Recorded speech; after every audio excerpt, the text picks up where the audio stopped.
Chers amis, bonjour. Bientôt Purim. Alors je vais quand même vous dire un petit Dvar Torah intéressant. Mais c'est aussi par rapport au contexte de cette période un peu troublante. Et décrit comme ça à la fin de la Megillah. Vayomer. Excusez-moi. Vayomer Amelech l'Esther. Amelech il a dit à Esther, lorsque vous savez on a pendu finalement Aman avec les 10 enfants, et qu'on a tué, que les Juifs ils sont venus, ils ont tué comme ça 500 personnes. C'est écrit comme ça, Vayomer Amelech l'Esther. Le roi il est venu, il a dit comme ça à Esther, la reine donc, Beshushan Abira, à Argo Yodim, donc dans la ville, finalement, c'est la capitale, les Juifs ont tué et ont fait perdre Vevet Chamesh Meod Ish Vaserel Ben Aman 500 donc personnes, et les 10 fils d'Aman, Bécha Medinot, dans tout le pays, Ameler, Ma Asu ou Ma Sheter. Alors, que veux-tu et quelle est ta demande? Donc, dit le roi à Esther, Vinetlana Ma Vakashater Od Vetas. Et quelle est ta demande et je suis prêt à l'accomplir. Les Chachamim nous disent comme ça dans la Megillah, dans Masechet Megillah, dans la page 18, Tetzaïn, Amud Bet. Lorsque Achashverosh a commencé à parler, il lui a dit, en criant à la reine, enfin à Esther, Beshushan Abira, Shamata Makara, comme c'est dit la Gemara, mais tu as entendu ce qui s'est passé dans la ville de Shushan? Les Juifs, ils ont tué Chamesh Meot 500 personnes. Et parmi, donc, pas seulement dans la ville, mais partout ailleurs. Alors c'est... Tout d'un coup, la Gemara, elle dit, est venu un ange, il lui a donné une claque comme ça sur la bouche, schlac. Ah, Achashverosh, au roi, allez, arrête, ne parle plus. Parle comme il faut. Et alors, il a continué, Achashverosh, à parler avec délicatesse, avec un sourire. Ou macha la terre, et quelle est ta demande? Veinaten l'art, et je te donnerai, et ma terre, et qu'est-ce que tu aimerais? Veod, vetaase, et je ferai pour toi. Qu'est-ce qui se passe? Tout d'un coup, ce changement, l'ange est venu, lui a dit, on ne parle pas comme ça, on parle gentiment avec Esther. Le Rav Karl Einstein Zassan nous explique comme ça, que cette chose-là, c'est écrit exactement avec les ta'amim dans la Megillah. Le passage s'écrit Argo, on dit comme ça Tli Shaktana, Argo, ça s'est arrêté. Et ensuite écrit un peu plus loin Hayudim Ve'aved, les Juifs et ils ont Ve'aved et on va les faire perdre, etc. Ça s'appelle ça Katma Adla. C'est-à-dire qu'avec, c'est-à-dire que plus on l'exprime beaucoup plus grand. Argo, c'est genre petit. Ayudim Ve'avet. Et les Juifs sont et ils sont perdus. C'est-à-dire que les Juifs et ils sont perdus, c'est mis ensemble ces deux mots-là. Et Argo, il est comme s'il était tout seul. En principe, on aurait dû dire l'inverse. Quel est le lien finalement entre ces deux mots? Ayudim Ve'avet, les Juifs et il est perdu. Ça ne veut rien dire. En fait, on aurait dû dire Argo Ayudim, les Juifs ont tué, et ensuite Vavet, et il a été perdu. Mais là, on voit, c'est écrit Argo, ils ont tué, plus loin Ayudim, les Juifs, et il est perdu. Qu'est-ce que ça veut dire? Mais en fait, c'est exactement, justement, ce qu'a dit le roi. Il a dit comme ça. Les Juifs, il faut les tuer. Et comme ça, je te le dis. Regarde ce qu'ils ont fait. Ils ont tué les 10 fils d'Aman. Et en plus, ils ont tué 500 personnes dans tout le pays. Alors, qui le sait? Qui c'est qui va faire quelque chose pour ça? À ce moment-là, effectivement, l'ange est venu, il lui a donné une claque comme ça, il lui dit, ah, tchit, tchit, on parle gentiment, on parle joliment. Alors à ce moment-là, il l'a dit, Esther, mâche et la terre, Esther, quelle est ta demande? Qu'est-ce que tu aimerais que je fasse pour toi? Mabakachater, votas, etc., etc. Et à ce moment-là, Esther, elle lui répond, Imamelertov, Inaten, Gambacha, si le roi il est bon, qui me donne demain aussi la possibilité aux Juifs qui sont à Shushan, la Sot Kedatayom, de faire comme aujourd'hui. Et de pendre sous-entendu l'édifice Aman. Et comme ça est dit, son nom est la Gemara, elle continue, elle dit, c'est-à-dire moi je vais encore un jour tuer tes habitants. Donne-moi la possibilité de tuer, de me venger de ce qu'ils ont voulu faire. Alors je ne sais pas si vous vous rendez compte, ils ont déjà tué. Le roi s'est mis en colère. Non mais ça va pas. Tu te rends compte ce qu'il a fait ce peuple juif? Et puis l'ange il vient et il dit non mais qu'est-ce que tu me demandes? Et elle vient, elle dit non mais je veux continuer ce qu'on a fait hier. Alors qu'est-ce qu'elle lui dit? Vadaï, bien sûr, tu as raison, c'est clair. Sous-entendu, c'est un théâtre de poupées, comme ça dit le Rav. Est-ce que, sous-entendu, il y a quelqu'un qui vient comme un théâtre de poupées, c'est avec les fils, et qui dirige chacune des poupées depuis le haut, depuis derrière le rideau. Il écrit la pièce, l'histoire.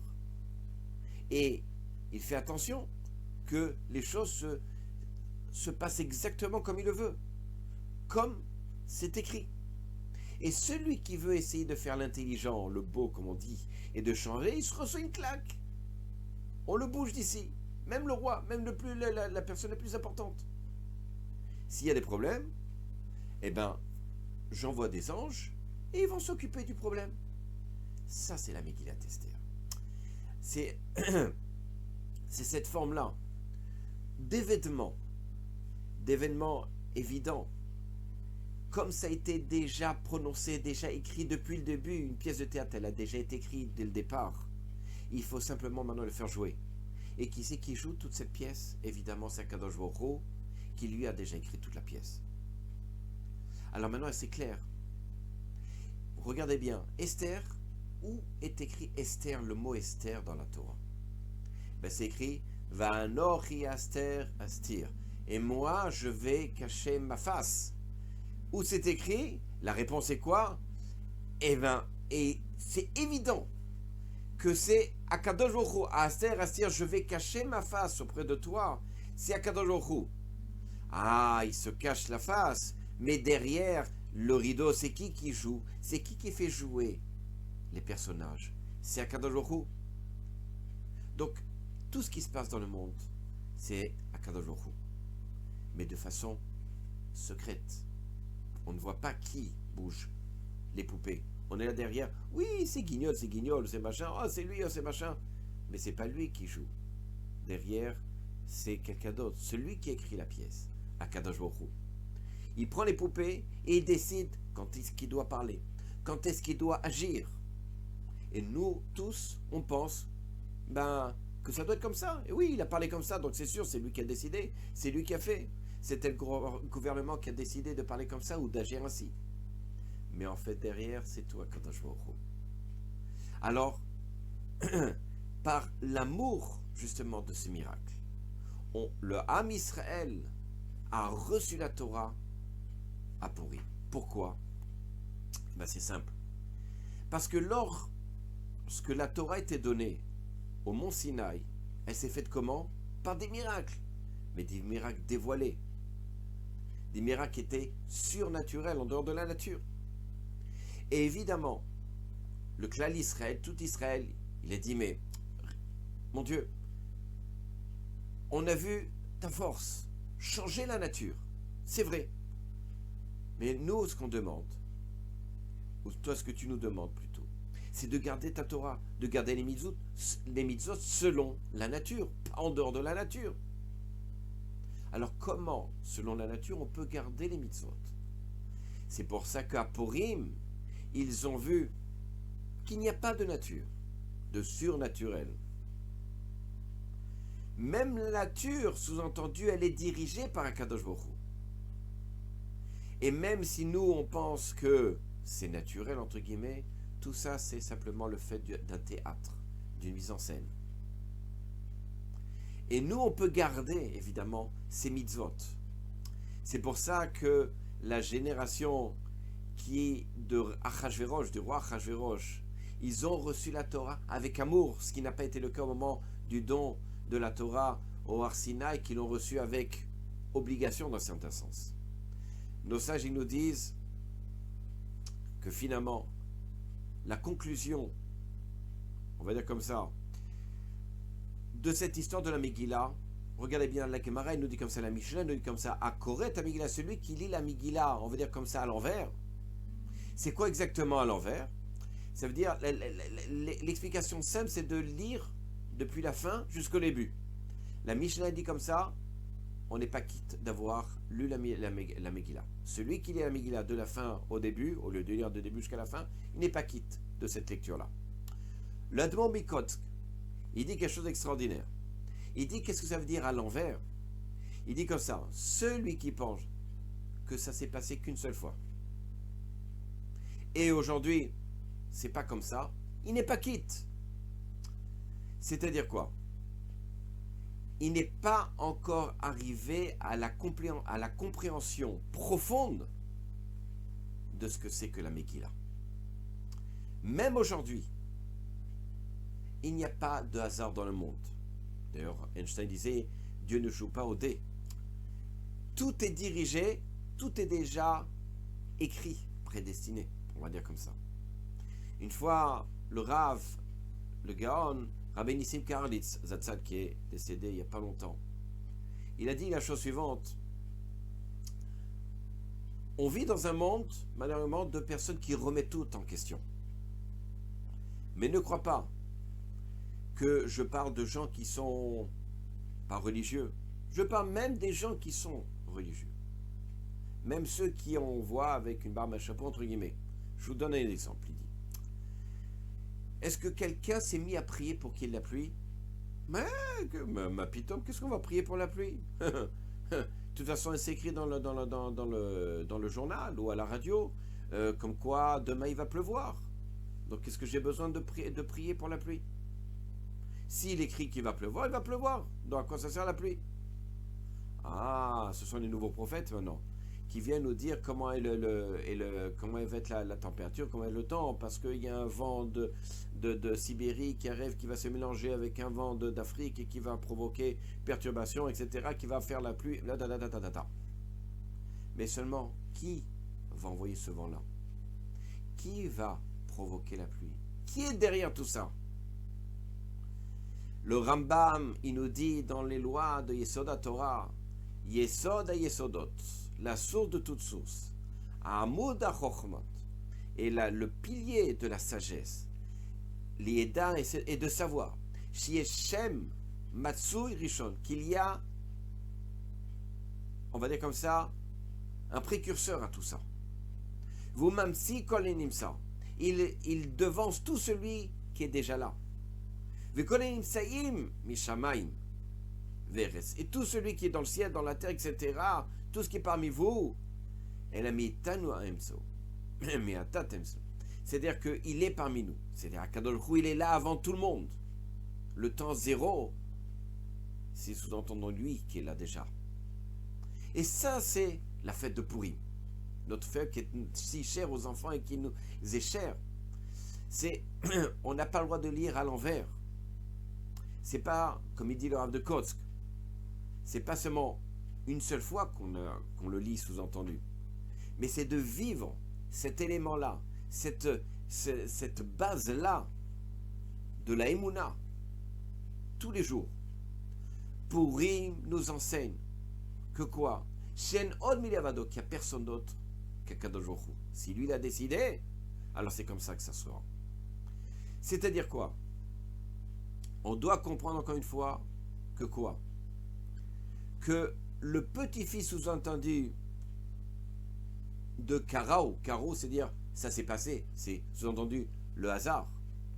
Lorsqu'on va selon le petit-fils du hasard, alors effectivement, Akadosh Baruch Hu, Chazé Shalom, il nous envoie évidemment Aman, il nous envoie le hasard, il nous envoie les mauvaises choses. Mais si on va selon le chemin juste, alors même si Esther, comme dit la Gemara, elle était roquette, elle était, sous-entendu, verte, verdoyante et pas belle, elle a réussi à être jolie aux yeux du roi et à plaire à tout un peuple. Et que Mordechai, il a été capable de faire sortir l'âme de Haman et que Haman lui-même se prosterne devant Mordechai. Que Esther, elle était capable de sortir l'âme, la neshama du roi, et que le roi se comporte comme un enfant devant Esther. Donc on comprend ici derrière tout ça que Purim, c'est la fête de l'Emouna. C'est une fête de quoi? On arrive à reconnaître de façon claire que pas seulement Haman ou Achashverosh, ce ne sont que des poupées, mais à chaque génération, tout ce qui se passe dans le monde n'est qu'une scène qui a déjà été écrite pour cette pièce de théâtre. Mais malgré tout, les Juifs, ils ont un privilège, lequel? Nous avons la possibilité de changer ce qui est devant nous. Il y a une vision. C'est vrai que c'est déjà écrit. Mais on peut changer. Pourquoi? Le David Amer, il a dit dans les Teilim, Kuf Kaf Aleph, Hashem tzilcha yaliminecha. Hashem est l'ombre de ta droite. Ça veut dire quoi? Ça veut dire simplement qu'Akadosh Baruch Hu, sous-entendu, c'est ton ombre. Tu fais un pas, et comme l'ombre, il est à côté de toi. Il dit à Kadosh Baruch Hu, si vous êtes bon, alors moi je serai bon avec vous. Et malheureusement, Chazéchom, si vous êtes mauvais, alors je le serai ainsi. Donc, encore une fois, Kadosh Baruch Hu, il est là. C'est lui qui est le directeur de toute cette pièce de théâtre. Il nous dit encore une fois la possibilité entre vos mains de changer ce qui va être après. C'est ça Purim. Purim, ça vient du mot pour. Pour, c'est quoi? C'est le tirage au sort. Haman, il pensait justement pour changer, dire tiens, je vais décréter la mort des Juifs à cette période-là parce que c'est le meilleur. Et tout a été transformé. Pourquoi? Parce que le Ham Israël, il a compris qu'on est au-dessus du mazal, au-dessus du tirage au sort, au-dessus des sorts, au-dessus de ce qui est écrit. On peut changer. C'est comme un train. Le wagon d'en face, on peut l'enlever s'il gêne. L'essentiel, c'est la locomotive, c'est elle qui dirige tout. Nous sommes avec Akadosh Baruch Hu. Et lorsqu'on va avec lui, avec Emunah Bitachon, alors oui, on peut changer ce qui est devant nous. Bezrat Hashem, même si ce n'est pas de façon logique. Lorsque l'on entend ce qui se passe dans le monde, peu importe, nous pouvons changer, Bezrat Hashem, ce qui est en face de nous. Alors, soyons à ce qu'on est capable de le faire. Chag Sameach, à bientôt.